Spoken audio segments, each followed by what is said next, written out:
They told you to raise your vibe and smile through it and say your affirmations and visualize harder. But what if the thing that's actually blocking you is your own truth? What if the rage that keeps boiling under the surface, or the grief that still hasn't been able to move through your body, or the shame that whispers you're not enough or you're too much, aren't in the way, but are the way forward?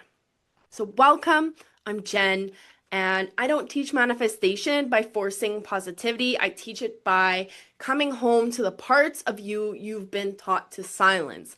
So, this video isn't about being high vibe, it's about being real, it's about being human, and letting that be enough. Now, here's the truth. You can't manifest something that your body doesn't feel safe receiving. So if you watched my previous videos in this Law of Attraction series, you know that you can write all of the affirmations in the dang world, but if your nervous system is still holding on to survival, shame, or fear, your energy will not let that plane land, okay?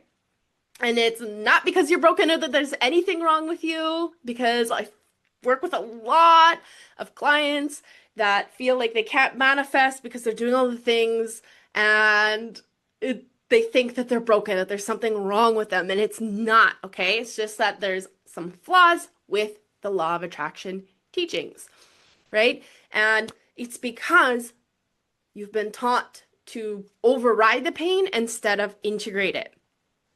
Now, your shadow does not block your manifestations. It is actually builds the bridge to them. So that rage, when felt safely, can then become clarity. That grief, when honored, creates space. And shame, when met with compassion for yourself, dissolves into sovereignty. And I've watched timeline shifts after clients have accepted where they are and allowed themselves to move through their shadow. I've seen clients scream into pillows.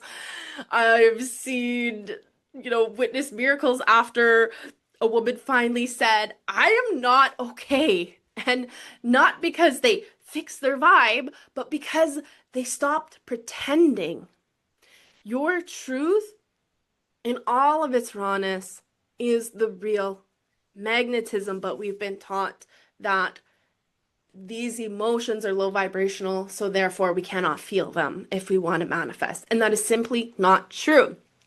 Now, reprogramming your subconscious isn't about constantly repeating new thoughts. That actually creates an inner war within yourself because your conscious mind and your subconscious mind are not in agreement, okay?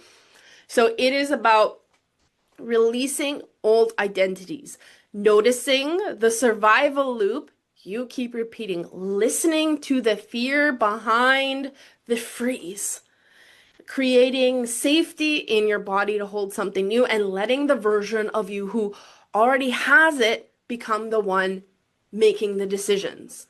Okay? And this is what I call higher self strategy, because you're not just pretending to be her, you become her by healing the parts of you that forgot she existed in the first place.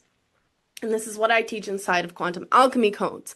We don't bypass pain, we let it speak. And by doing so, you create safety for real joy to arrive. Okay? And by clearing what's been weighing it all down. So if you're ready to stop lying to yourself in the name of being positive, get inside quantum alchemy, the entry portal, you will learn how to reprogram your subconscious, not from effort, but from your truth. So we bring the unconscious to your conscious awareness so you can start shifting those patterns. And if you're a spiritual entrepreneur and you're ready to go deeper and want to anchor this frequency while evolving your business and work with me directly, I will place the links down below how we can connect. Because you were never too emotional to manifest, you were just told to shut down the parts of you that were already magnetic.